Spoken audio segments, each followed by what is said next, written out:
Welcome to this presentation on MOOCs. In this presentation, we address three questions. What is a MOOC? What is our aim? And what is the practical meditation MOOC?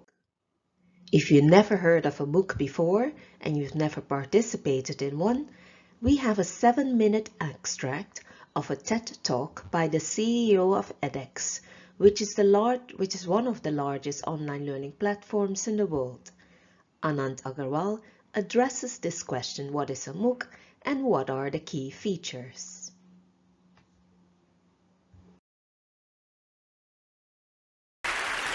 I'd like to reimagine education.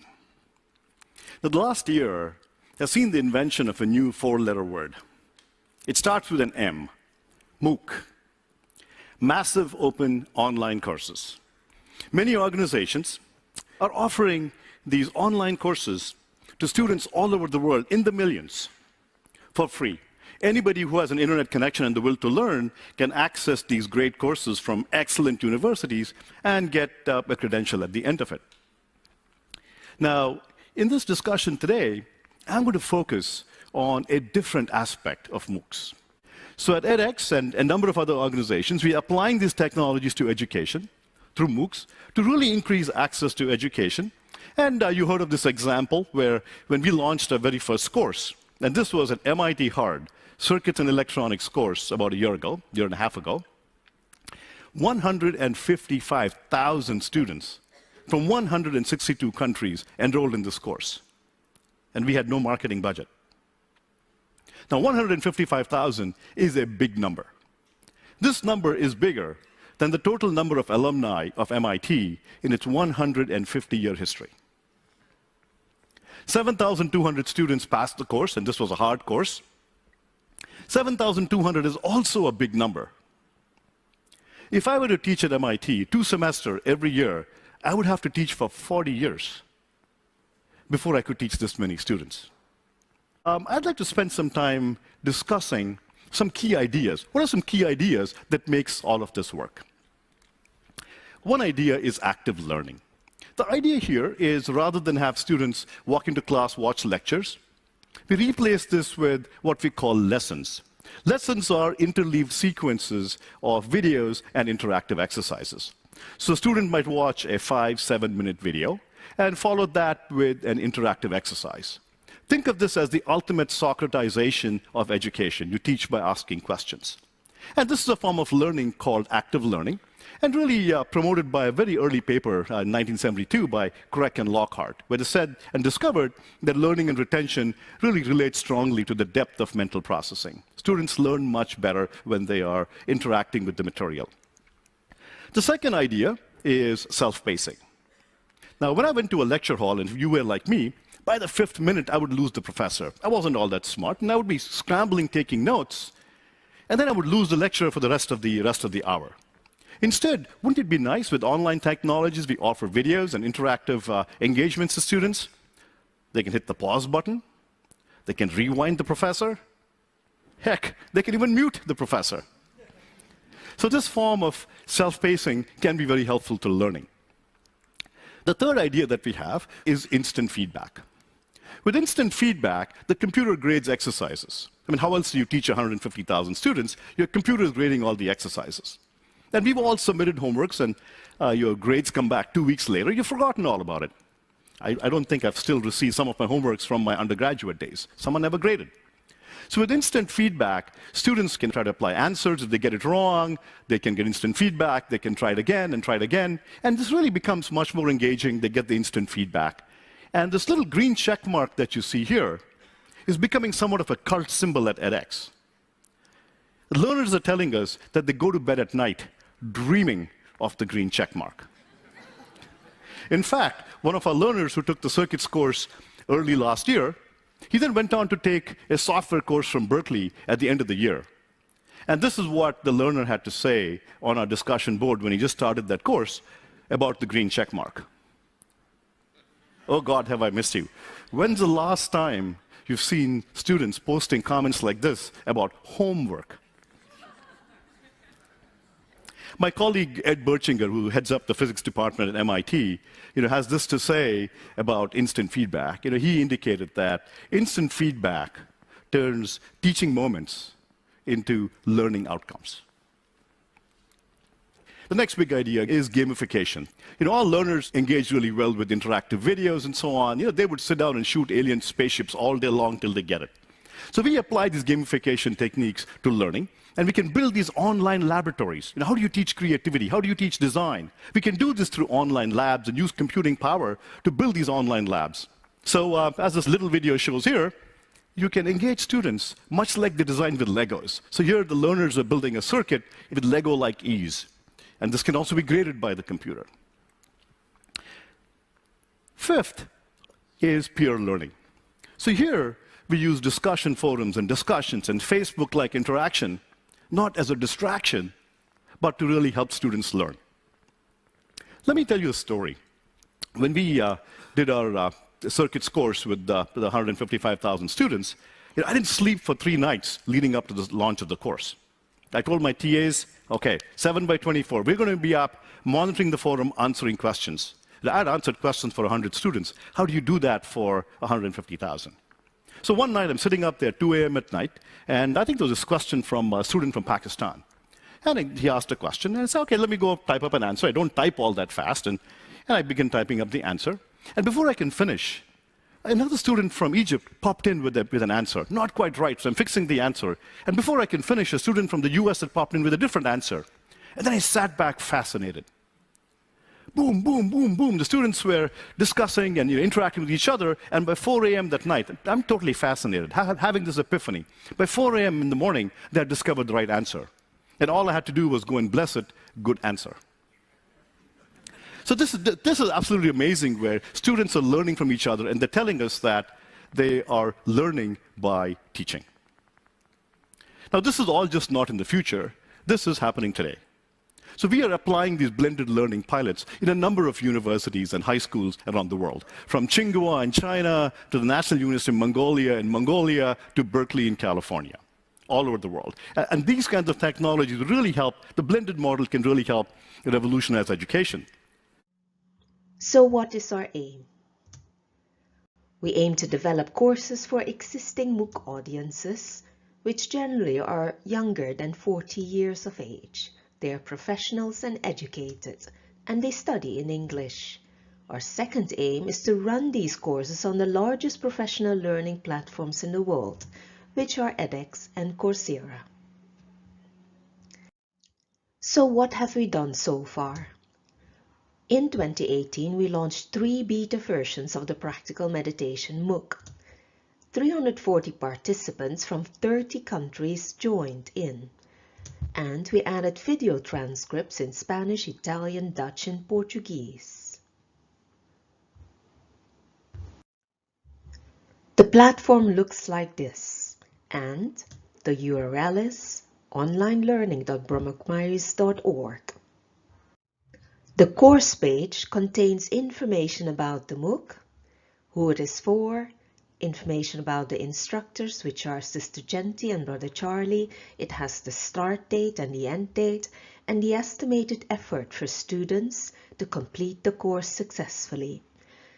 The course page also contains a promo video by Sister Genti, which we will show on the next slide.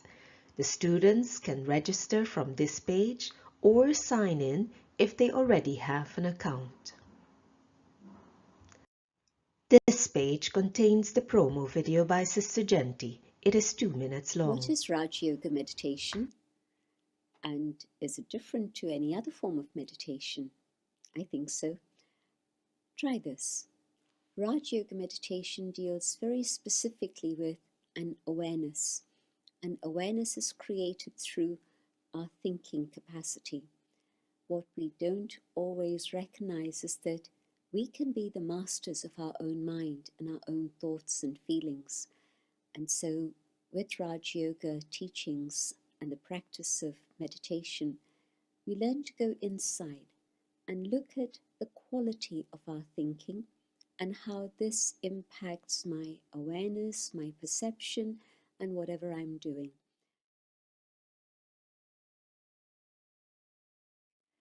And so I start ensuring that instead of negative or waste or mundane thinking, I can have pure positive thoughts and maybe even elevated noble thoughts. So my perception is always then on the highest level possible.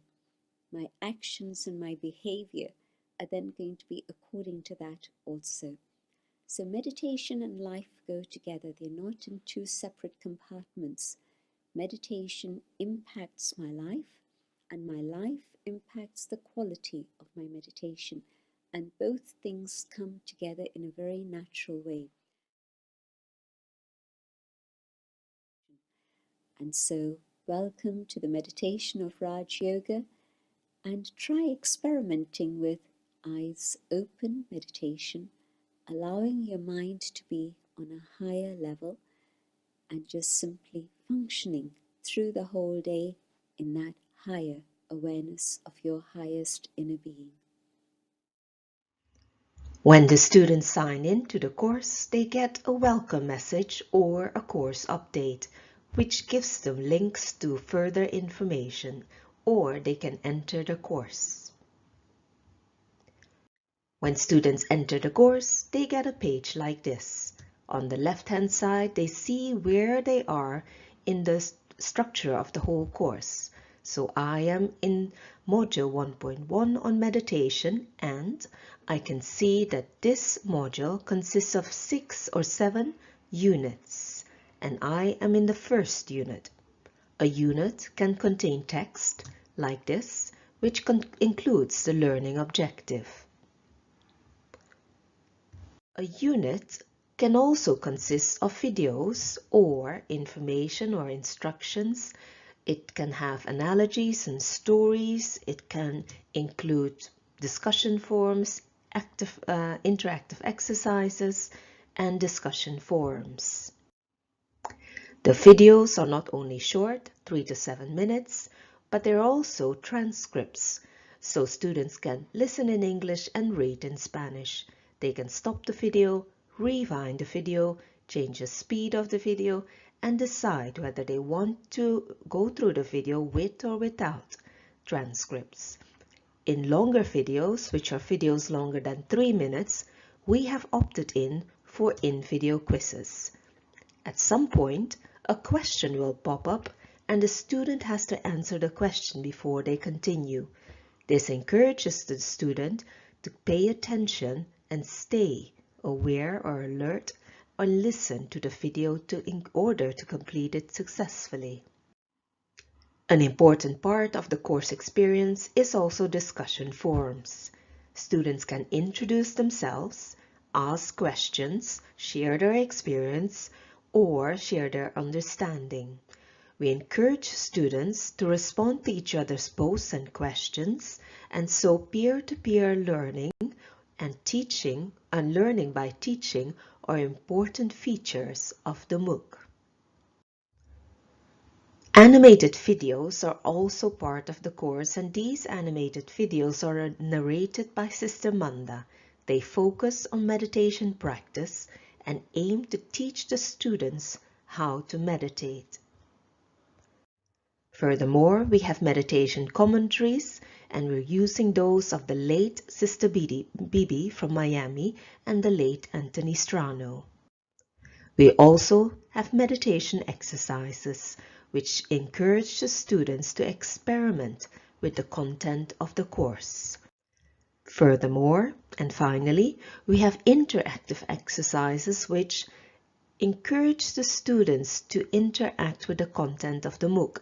So this one actually takes place before we do the section on thoughts. So students can test their knowledge before they go through a lesson and hopefully learn or discover that there's some knowledge gap and they might want to pay attention to the videos or to the content. So this brings us to the next slide. What are our future plans? We aim to improve the practical meditation MOOC and launch a new improved version every 6 months.